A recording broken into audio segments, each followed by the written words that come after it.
چنانچہ ایک بوڑھے میاں تھے، وہ نبی علیہ الصلوۃ والسلام کی خدمت میں حاضر ہوئے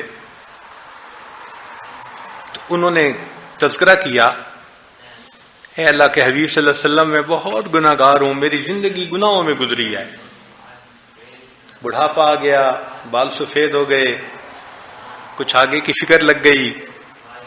تو انہوں نے آ کے یہ سوال کیا، اے اللہ کے حبیب صلی اللہ علیہ وسلم، میں بہت گناہ گار، بہت خطا کار ہوں۔ نبی اسلام نے جواب میں فرمایا، تم نے کلمہ پڑھا ہے؟ کہ جی ہاں کلمہ پڑھا ہے۔ نبی اسلام نے فرمایا کہ تفعل الخیرات وتترک السیئات فیجعلہن اللہ لک خیرات کلہن، نیکیاں کر، گناہوں کو چھوڑ دے، اس کی وجہ سے اللہ تیرے پچھلے گناہوں کو بھی نیکیوں میں تبدیل فرما دیں گے۔ قال، انہوں نے پوچھا، وغدراتی وفجراتی، جو میں نے غدر کیا، جو میں نے اللہ کی حکموں کی نافرمانیاں کی، فسق و فجور کیے، ان کو بھی اللہ نیکیوں میں تبدیل کر دیں گے؟ قال نعم، نبی صاحب نے فرمایا ہاں۔ قال اللہ اکبر، اس نے کہا اللہ بہت بڑے ہیں۔ فما زال یکبر حتی توارا، وہ یہ اللہ اکبر کہتا ہوا چلا گیا حتیٰ کہ نظروں سے اوجھل ہو گیا۔ اللہ کتنے بڑے ہیں، بندہ نادم ہوتا ہے، وہ گناہوں کو نیکی میں تبدیل فرما دیتے ہیں، مگر توبہ بھی تو سچی توبہ ہو نا۔ چنانچہ ایک بزرگ تھے، انہوں نے اپنی زندگی میں 37 کبیرہ گناہ کیے۔ اپنی جوانی میں کتنے گناہ کیے؟ 37 کبیرہ گناہ کیے۔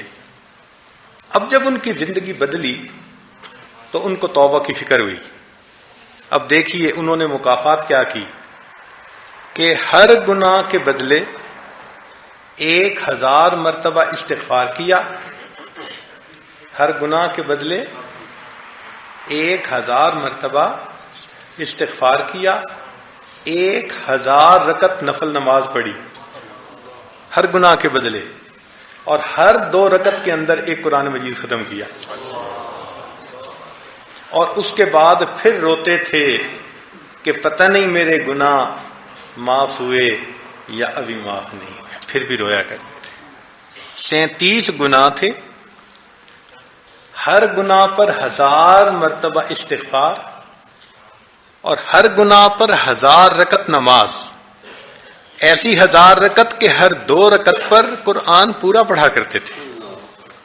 اللہ اکبر، جن کے دل میں آگ لگ جاتی ہے ندامت کی، پھر وہ اللہ کو منانے کے لیے کیا کیا ہیلے اختیار کرتے ہیں۔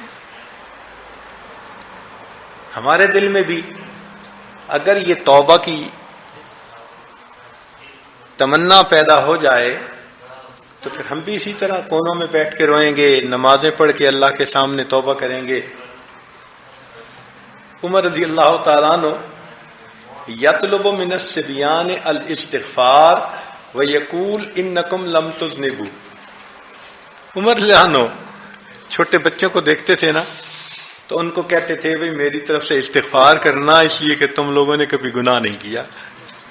اب دیکھیے عمر بن الخطاب رضی اللہ عنہ کی جلالت شان اور ان کے دل میں خوف دیکھو کتنا، کہ بچوں کو کہتے تھے کہ میرے لیے استغفار کرو۔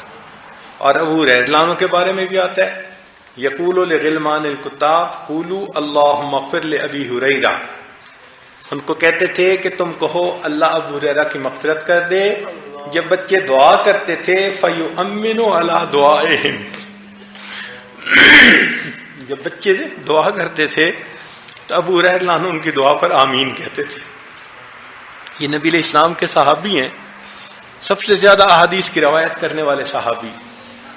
اللہ اکبر، ان کے دل میں کیا غم ہوگا، چھوٹے بچوں کو کہتے ہیں میرے لیے مغفرت کی دعا کریں، اور اگر وہ مغفرت کی دعا کرتے ہیں تو خود آمین کہتے ہیں، اللہ دعا کو قبول کر لیجیے۔